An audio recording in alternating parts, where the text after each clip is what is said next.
রাজ্য সরকারের পক্ষ থেকে ঘোষণা করছি, আগামী 1 সেপ্টেম্বর 2026 থেকে পশ্চিমবঙ্গের সর্বস্তরে আমরা বাংলা ভাষাকে বাধ্যতামূলক কার্যকর করলাম।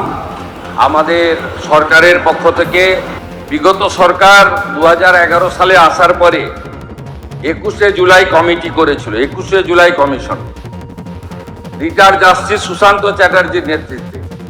আমি সেই রিপোর্ট আজকে বিকালে জনগণের সামনে প্রকাশ করব। কেন্দ্রীয় স্বরাষ্ট্র সমবায় মন্ত্রী মাননীয় অমিত শাহজি তার 3 দিনের পশ্চিমবঙ্গ প্রবাসের সময় তিনি গতকাল একটি চিঠি রাজ্যের মুখ্যমন্ত্রী হিসেবে আমাকে দিয়েছেন। আপনার অনুমতি নিয়ে আমি চিঠিটি পড়ছি। চলতি বছরটি ভারতের মহান শিক্ষাবিদ, রাষ্ট্রনায়ক এবং প্রখর চিন্তাবিদ ডক্টর শ্যামাপ্রসাদ মুখার্জির 125তম জন্মবার্ষিকী। ডক্টর শ্যামাপ্রসাদ মুখার্জি ভারতীয় ভাষাগুলির সংরক্ষণ, বিকাশ এবং তাদের ব্যাপক প্রয়োগের একনিষ্ঠ সমর্থক ছিলেন। তার দৃঢ় বিশ্বাস ছিল যে প্রশাসন, শিক্ষা এবং জনজীবনে ভারতীয় ভাষাগুলির যথাযথ স্থান পাওয়া উচিত, কারণ গণতান্ত্রিক শাসন ব্যবস্থা তখনই কার্যকর এবং জনমুখী হতে পারে যখন এটি জনগণের নিজস্ব ভাষায় পরিচালিত হয়। এই পরিপ্রেক্ষিতে আপনাকে এই অনুরোধ যে পশ্চিমবঙ্গে বাংলা ভাষার কার্যকর এবং ব্যাপক প্রয়োগকে প্রশাসনের প্রতিটি স্তরে উৎসাহিত করার জন্য প্রয়োজনীয় পদক্ষেপ নেওয়া হোক।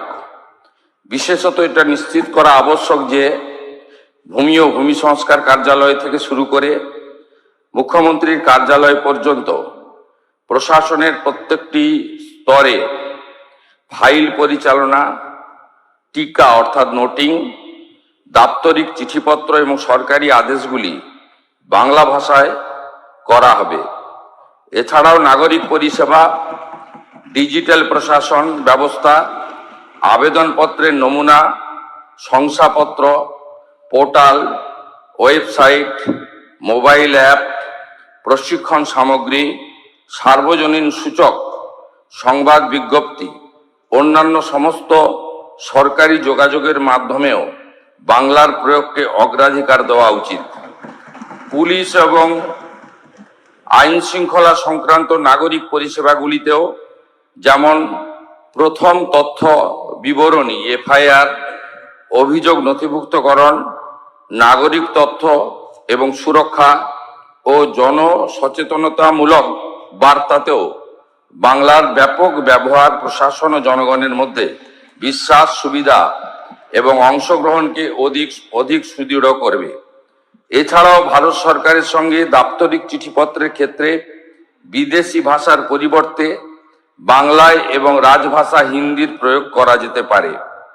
স্বরাষ্ট্র মন্ত্রক, আমার অভিজ্ঞতা হলো যে ফাইলের পরিচালনা, টিকা নোটিং, দাপ্তরিক চিঠিপত্র, সরকারি আদেশ, অন্যান্য প্রশাসনিক কাজ হিন্দিতে সম্পূর্ণ দক্ষতা, স্বাচ্ছন্দ্যে সম্পাদিত হচ্ছে।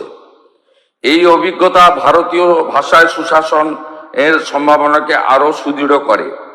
এই লক্ষ্যে স্বরাষ্ট্র মন্ত্রকের রাজভাষা বিভাগের অধীন প্রতিষ্ঠিত ভারতীয় ভাষা অনুভাগ এবং এটির দ্বারা বিকশিত ভারতী বহুভাষিক অনুবাদ সারথী সফটওয়্যার রাজ্য সরকারের জন্য উপযোগী হতে পারে। এই বিভাগটি ভারতীয় ভাষাগুলিকে প্রশাসনিক কাজ, অনুবাদ, আদর্শ, পারিভাষিক শব্দাবলী, ডিজিটাল ভাষা সমাধান এবং সক্ষমতা তৈরির ক্ষেত্রে বিশেষজ্ঞ এবং বাংলা ভাষার ব্যাপক ও কার্যকর প্রয়োগের জন্য প্রয়োজনীয় প্রযুক্তিগত এবং প্রাতিষ্ঠানিক সহযোগিতা প্রদানের সচেষ্ট।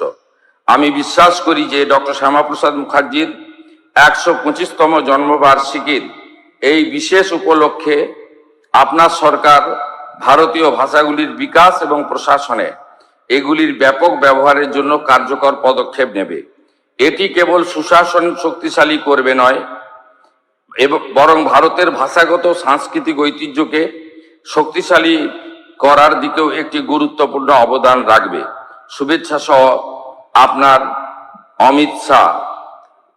আমি এই পরিপ্রেক্ষিতে রাজ্য সরকারের পক্ষ থেকে ঘোষণা করছি, আগামী 1 সেপ্টেম্বর 2026 থেকে পশ্চিমবঙ্গের সর্বস্তরে আমরা বাংলা ভাষাকে বাধ্যতামূলক কার্যকর করলাম। আমাদের সরকারের পক্ষ থেকে এই সময়কালে অনুবাদক বা অন্যান্য যে বিষয় থাকবে সেগুলো করা। ভারত সরকার বা অন্যান্য রাজ্যের ক্ষেত্রে আমরা বাংলা ভাষাতে চিঠিপত্র করব, উত্তর দেব। তার সাথে সাথে ভারত সরকারের সঙ্গে যোগাযোগ সংক্রান্ত বিষয়ে আমরা বাংলা ভাষার সাথে হিন্দি ভাষাতেও উত্তর বা প্রশ্ন চিঠিপত্র আদান প্রদান করব। কিন্তু এই রাজ্যে সামগ্রিকভাবে সমস্ত সরকারি ক্ষেত্রে 1/9/2026 থেকে বাংলা ভাষাকে, আমাদের মাতৃভাষাকে আমরা এখানে কার্যকর করার সিদ্ধান্ত গ্রহণ করে মাননীয় কেন্দ্রীয় স্বরাষ্ট্র ও সমবায় মন্ত্রীর যে উপদেশ তাকে আমরা গ্রহণ করার সিদ্ধান্ত পশ্চিমবঙ্গ সরকারের পক্ষ থেকে ঘোষণা করলাম। এবারে আমি মাননীয় অধ্যক্ষ মহোদয়কে বিকালে একটু টাইম চাইব, 10 মিনিট। এটা হলো, বিগত সরকার 2011 সালে আসার পরে 21শে জুলাই কমিটি করেছিল, 21শে July commission, retired justice Sushanta চ্যাটার্জির নেতৃত্বে। আমি সেই রিপোর্ট আজকে বিকালে জনগণের সামনে প্রকাশ করব। সুশান্ত চ্যাটার্জি জাস্টিস, তিনি যা যা রেকমেন্ড করেছিলেন, যারা কালকে 21শে জুলাই করবেন তারা 15 বছর সরকারে ছিলেন, তারা কতটা কার্যকর করেছেন আর করেননি সেটা বিকালবেলা আমার তথ্য প্রমাণের ভিত্তিতে আমি বাংলার জনগণের সামনে রাখব।